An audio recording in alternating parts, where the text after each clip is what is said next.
If you want to try double-handed fly fishing and you want to buy some equipment that can suit many different conditions, I recommend you that you choose a fly rod, a double-handed fly rod that is about between 12 and 13 feet length and an 8 weight. The 8 weight is quite universal. You can use it many places in the world. You can use it in smaller rivers and in larger rivers. So it's an all-round type of fly rod. What you need to think about when you choose a rod is that when you start out fly fishing, the action of the fly rod is very important. Very fast tapered rods are not a good choice when you're starting to fish with double-handed fly rods. What you need is a rod that bends down in the rod, has a medium type of action. That means that it bends down in the rod, and it must be a progressive action, meaning that it bends the more you load the rod or the more weight you carry, so that it bends deeper and deeper depending on how much power you apply to the rod.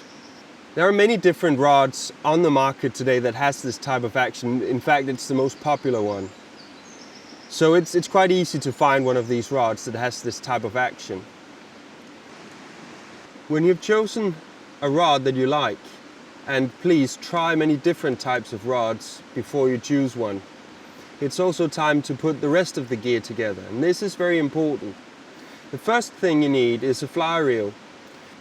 The drag system in a fly reel is very important, especially when we're talking about double-handed fly fishing where we are often targeting very big fish. It's important that you choose one that fits your rod. And there are two factors determining what type of reel you should choose. The first thing is that the weight of the fly reel helps balance your rod. This is a balanced setup where the reel matches the grip point on the rod, and it balances perfectly, as you can see. The second factor is that it needs to be able to hold the amount of line that you need. For instance, this reel here is what I use on my 8 weight. It can hold the amount of line that I need.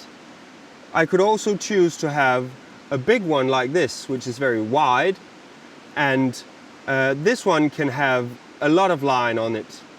I use this for my larger type of rods, or when I'm fishing in places where I really need backing if the fish would choose to run away and I can't follow. But when you're just starting to learn how to fly fish with double-handed rods, I recommend that you buy a floating fly line. It's easier to learn to cast with a floating fly line.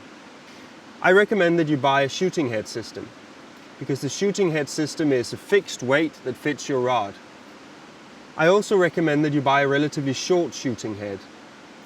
A shooting head for a rod like this one, which is a 12.6 foot 8 weight, I would say around 8.5 to 9.5 meters of shooting head all in all. You connect your shooting head to a running line. It can be either a monofilament or a coated running line. I recommend the coated running line when you're starting. It helps you to turn over the fly a bit better. It's easier to handle. And for a setup like this with an 8 weight, 0.32 millimeter coated floating running line.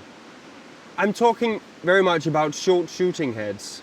Well, what is a short shooting head? Well, a shooting head that is really short is anything from 6 meters to about 9.5 meters.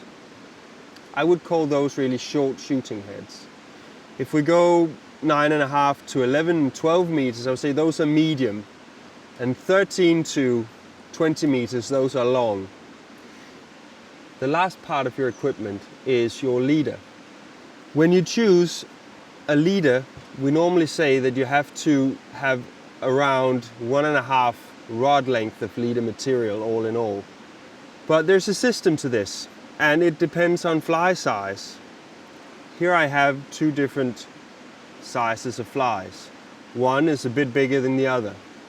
For this, which is a size 13 double hook, I would use almost double length of the fly rod in leader material.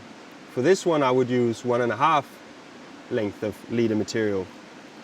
There are two different types of leaders you can choose. One is the monofilament leader, which is a tapered leader that weighs practically nothing. In the end of this type of leader, you can always tie in a tip if you want to lengthen the leader, if you need to, according to the size of fly you're fishing with. Secondly, you can also choose poly leaders. A poly leader is a leader that has a coating, and it has a bit more mass, a bit more weight to it. It helps you to create better angles when you are spey casting, and it's a bit more stable when it flies through the air because it has a bit more mass. They come in different densities. It could be floating or sinking in various degrees. What I would recommend that you do is to choose an intermediate poly leader. In this case, it's an intermediate salmon poly leader. It fits my rod perfectly. It's 12 foot long, so almost as long as the rod. And then you can tie in a tip and lengthen your leader so it comes into the right length. When you're choosing to put on a tip, I would recommend when you start out that you have an 0.33 millimeter. It could be a nylon, or it could also be a fluorocarbon. So an 0.33 millimeter and an 0.30. These two different diameters are very good, and they can suit many different conditions. So the basic setup for a beginner is a 12.6 foot 8-weight double-handed fly rod, a fly reel that matches, can hold the amount of line that you need, balances the fly rod, and a short floating shooting head. An 0.32 millimeter running line, coated, and an intermediate poly leader, and two types of tips, an 0.33 and an 0.30 millimeter.